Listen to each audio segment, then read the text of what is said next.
in end of October or November for Netflix. Is my life story, you know. So you are doing something like this. It's a combination of stories of myself and Maeda. So we'll be before the project was do one movie about Maeda coming from Japan, the history he has around the world, and then settle in Brazil, and then begin the Gracie family, eventually end up on me.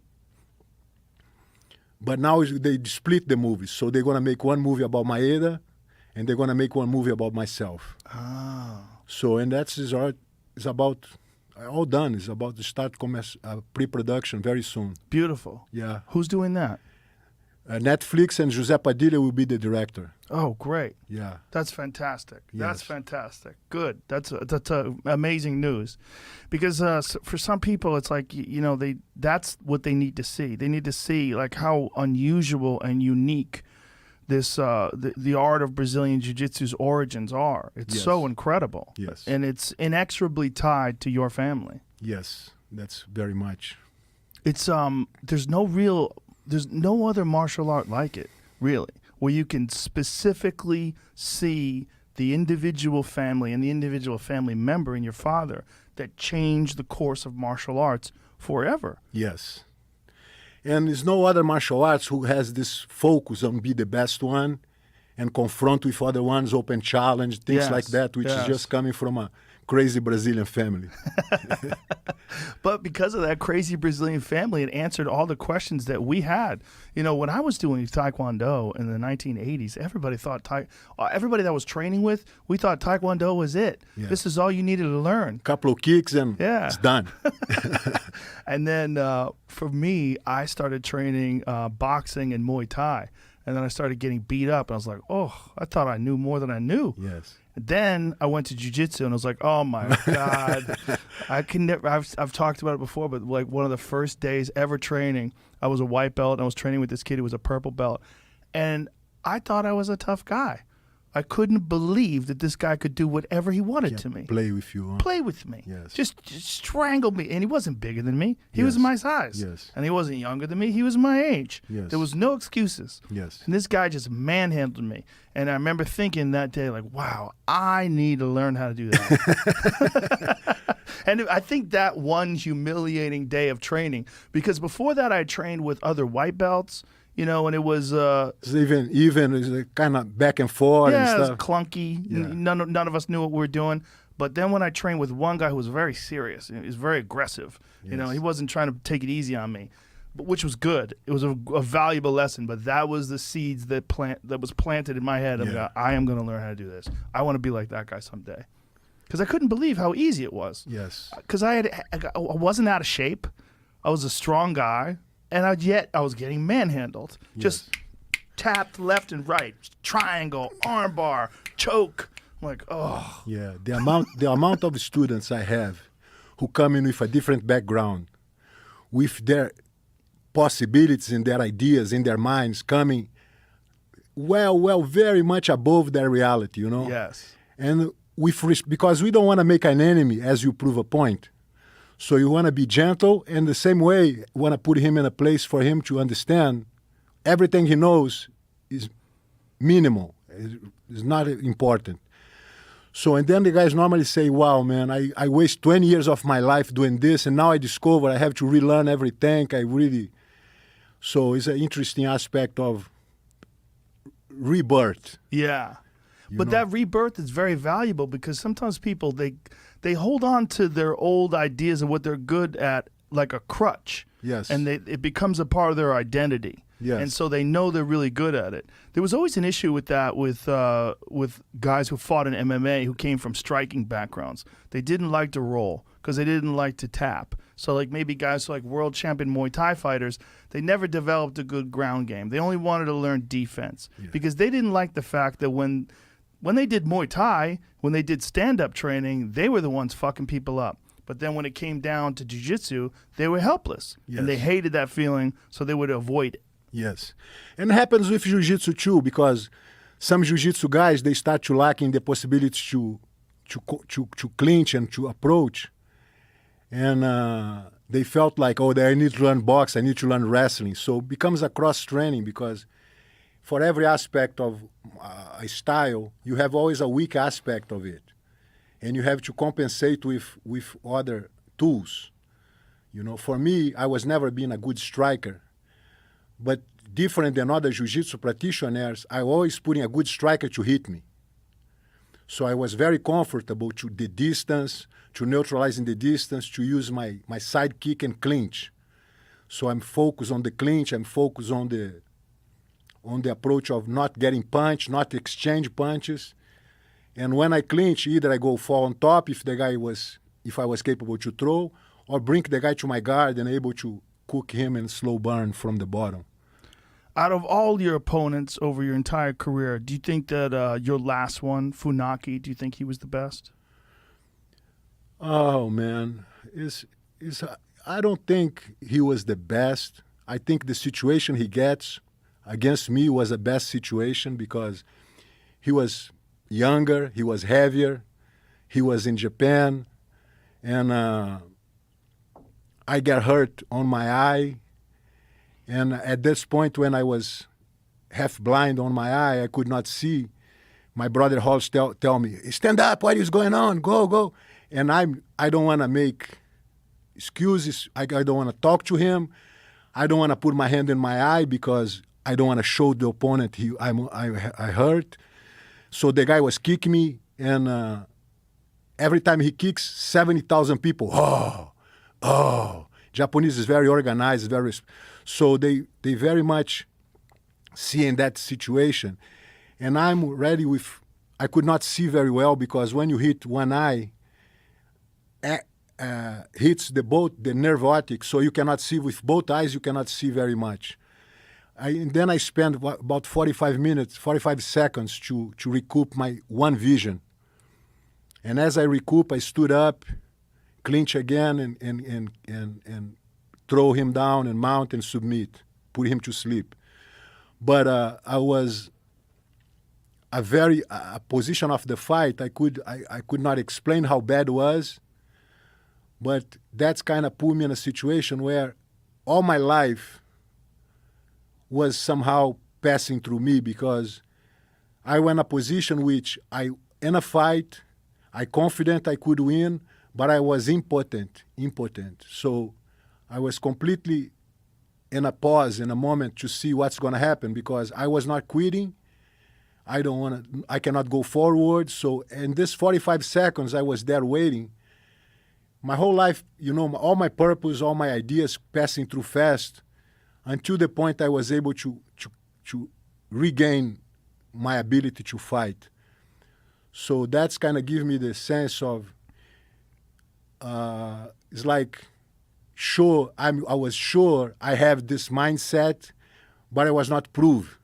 So when I confront my demons and keep my mindset above everything and everything under control, I felt like it was a confirmation, but it was my biggest challenge. So took everything from me, but it was a confirmation I have everything I need to put it on. So it was a very good experience. It was the tough experience, but not because he was great technician, but because the moment, the fight, the whole thing was very serious.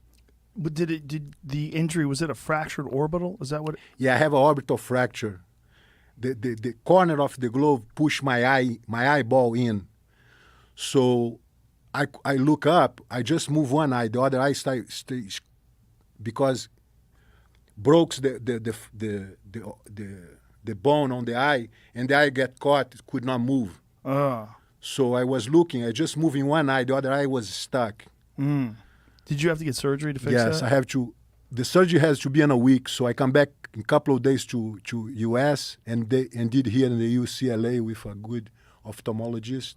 And so they had to repair the back wall of your skull. They take the eye, put a patch, put the eye back. Wow. And then exercise, physiotherapy to exercise the eye muscles, and then back to normal.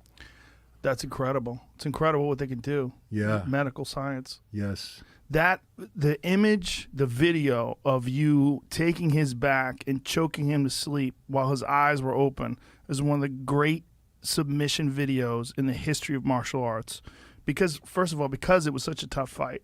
But the moment you got to that position, when you mount, when you take his back, and then you put the choke in, and you see him out cold, and then when you kick him off of you. Because his mindset was not quit. Right, yeah. He went and actually after the fight, he said he quit in fighting because he felt death.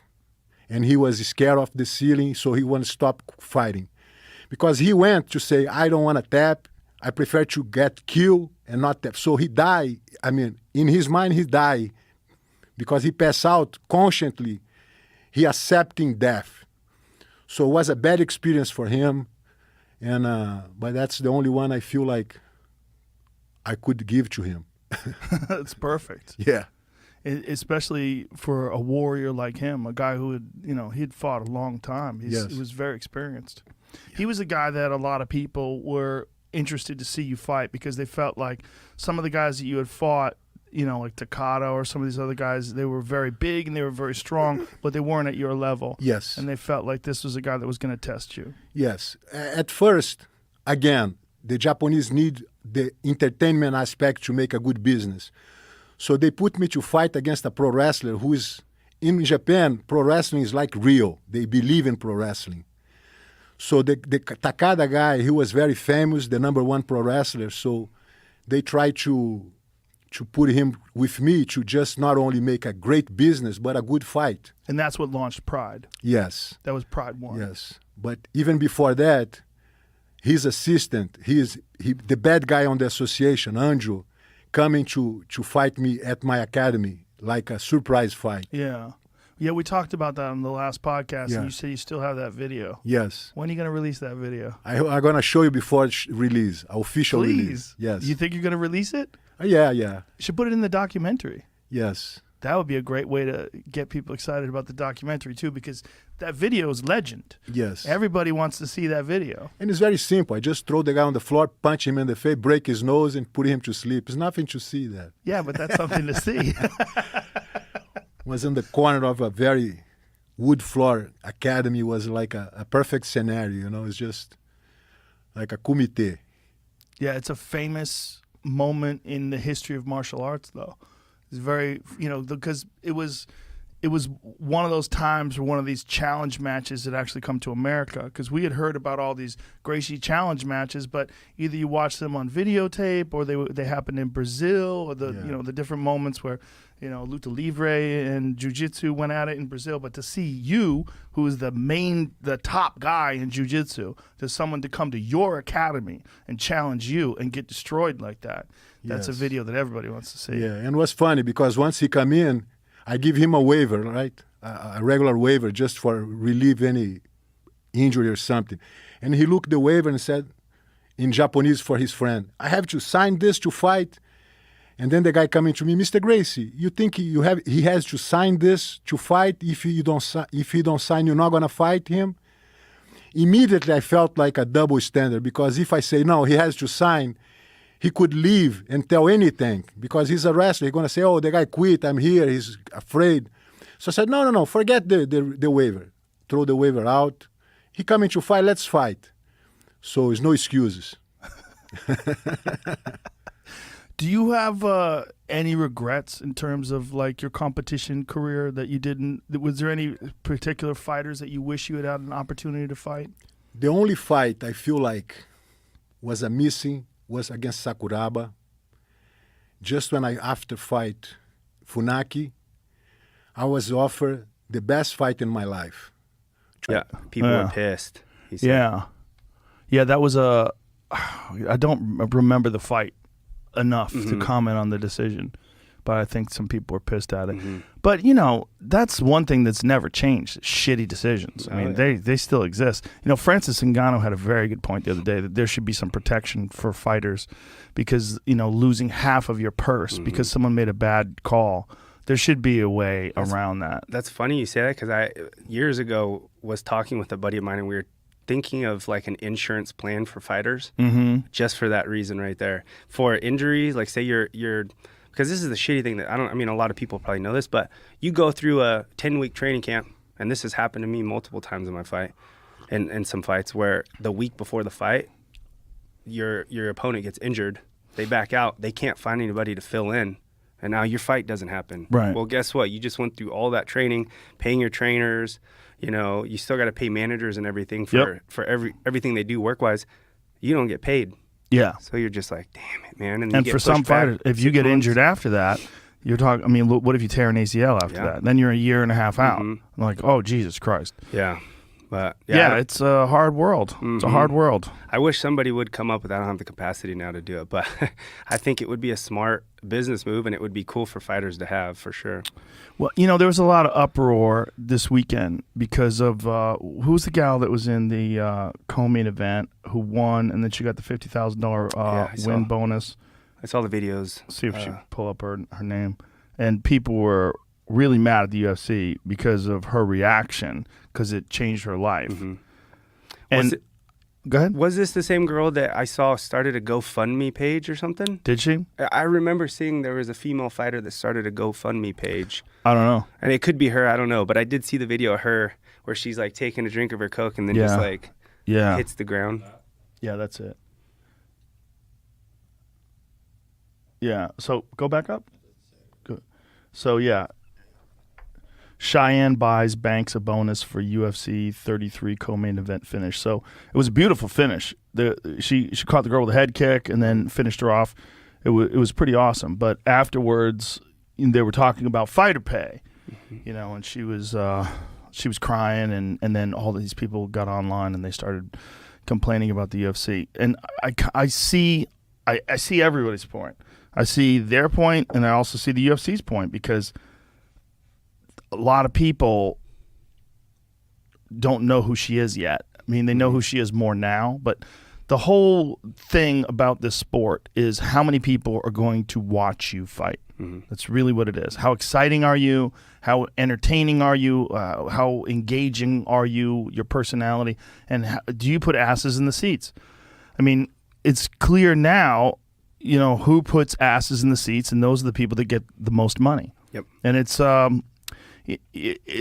complicated thing for people, you know, because they think, well, the best fighter should make the most money. And you go, yeah, but the best fighter doesn't put the most asses in the seats.